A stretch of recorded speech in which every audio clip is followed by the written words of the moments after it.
Bom, pessoal, voltamos então com mais um bloco. Agora a gente vai entrar no estudo da matéria, no estudo da classificação ou da tipologia das constituições. Muito bem? A doutrina traz diversas classificações. No plano de aula de vocês tem 12, mas existem até mais.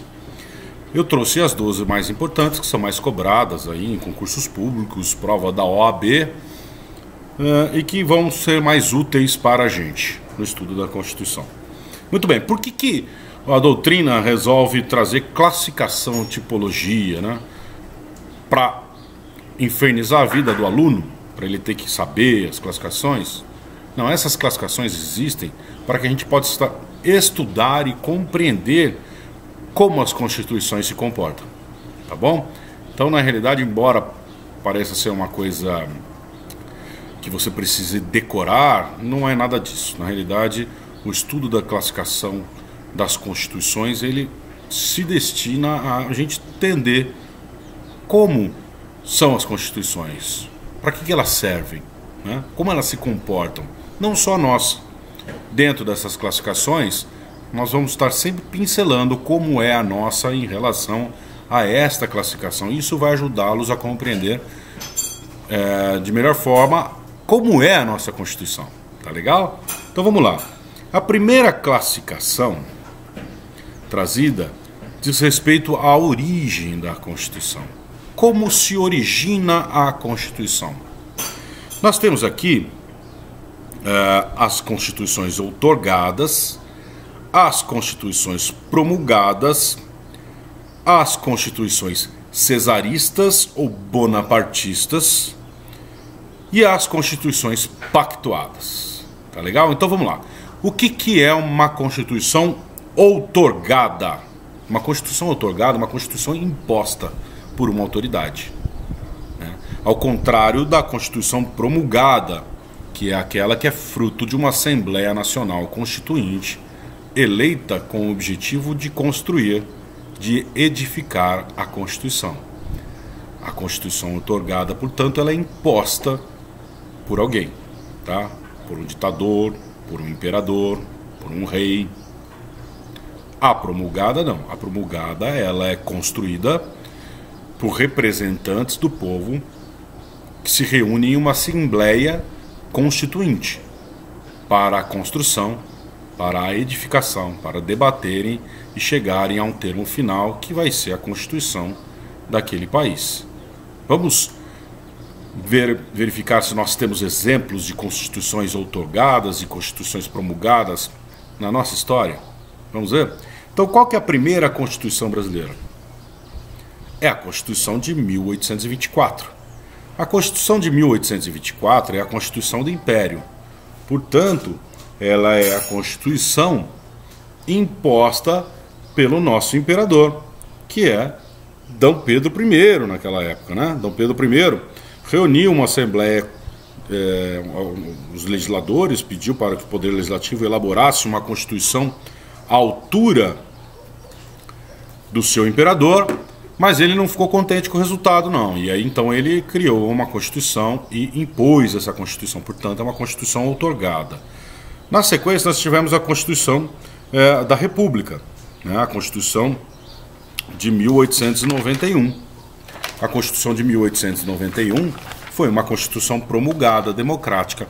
Embora nem todos participassem do processo político, é uma Constituição promulgada, criada por uma Assembleia Constituinte.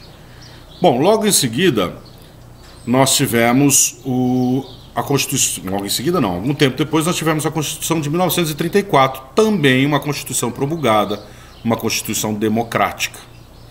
Na sequência, nós tivemos o golpe de Estado de Getúlio Vargas impondo o Estado Novo. E aí ele trouxe a Constituição de 1937, que é uma Constituição outorgada, imposta, portanto uma Constituição antidemocrática. Aí tivemos a redemocratização, em 1946, uma Constituição promulgada, democrática. Depois nós tivemos o golpe militar, a ditadura militar, e a ditadura militar edificou a Constituição de 1967, uma Constituição outorgada, portanto, imposta. Em 1969, nós temos a Emenda Constitucional número 1 à Constituição de 67. Essa Emenda Constitucional número 1 de 69, ainda durante o regime militar, ela levou ao texto da Constituição os atos institucionais, inclusive o AI-5, né? Aquele que tanta gente pede sem saber o que significa. Ah, queremos o AI-5 de volta, não sabe nem o que é. Bom, o AI-5 foi um ato institucional que fechou o Congresso, caçou direitos políticos, e ele foi levado à Constituição junto com outros atos institucionais e outras alterações que aconteceram no direito brasileiro por esta Emenda Constitucional número 1 de 1969. Esta emenda ela trouxe uma alteração tão grande na Constituição que alguns doutrinadores a consideram como uma nova Constituição, tá? Mas nem todos. Então, a Emenda Constitucional de 1969, a emenda número 1, também é algo outorgado, embora não seja pacífico se ela é ou não é uma nova Carta Constitucional. Não foi chamada assim, tá? Ela foi chamada de Emenda Constitucional número 1. E por fim nós temos a Constituição de 1988, que é a nossa atual Constituição, como vocês bem sabem, e ela é uma Constituição promulgada, muito bem? Então, democrática. Mas além das Constituições promulgadas e outorgadas, nessa classificação quanto à origem, nós temos também as Constituições cesaristas ou bonapartistas, também chamadas de plebiscitárias, que se dão da seguinte forma: os detentores do poder redigem a Constituição e submetem à apreciação do povo através do que aqui no Brasil nós chamaríamos de referendo, tá? Porque é um ato, uma consulta posterior ao ato. Mas como essa distinção entre referendo e plebiscito não acontece em todos os países, elas são chamadas também de plebiscitárias, tá bom? Então escreve-se a Constituição e submete ao povo para dizer sim ou não aprova, né? Apesar de haver uma consulta popular, ela não é uma Constituição democrática. Até porque é impossível a uma população ao povo analisar um documento, uma Constituição. Imagine a nossa, então, com 250 artigos e mais uma série de emendas, alguns artigos desdobrados em A, B, C, enfim. Impossível do povo ter conhecimento suficiente para dizer sim ou não. Muito bem? Para que a consulta seja uma consulta democrática. Então ela não é uma Constituição democrática. Ela também é chamada de bonapartista e cesarista, foi utilizada por Napoleão Bonaparte e por Augusto Pinochet no Chile, ditador chileno, tá? Muito bem. Além dessa, nós temos a Constituição pactuada quanto à origem, que é aquela que é resultado de um pacto, um acordo celebrado entre duas forças dentro de um determinado país, tá?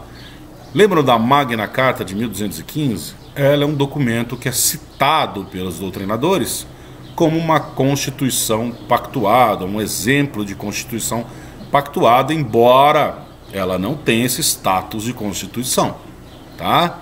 É um documento muito importante, histórico, mas não chegou a regrar o Estado da Inglaterra, o Estado inglês, o Estado britânico, como uma Constituição faria. Muito bem? E temos outros exemplos de constituições pactuadas.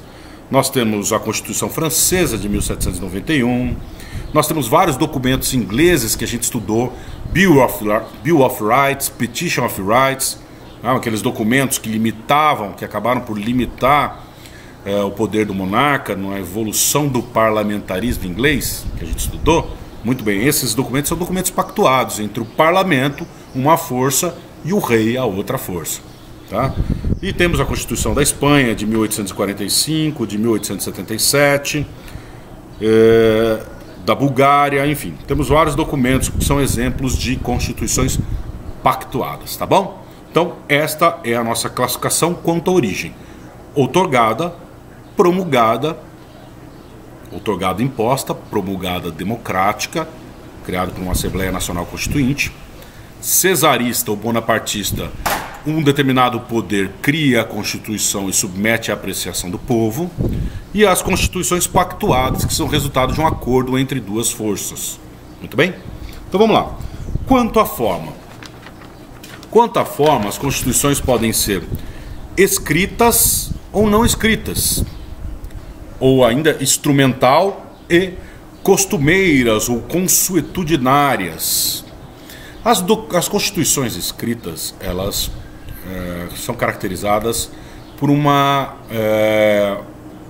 documento único, codificado, sistematizado, denominado de Constituição, como acontece com a nossa Constituição. As constituições não escritas, elas na realidade, embora exista essa classificação, que alguns doutrinadores dão outras denominações, elas não são, elas não escritas, elas não são, elas são formadas por documentos escritos também, mas também por costumes, decisões judiciais, jurisprudência, portanto, né?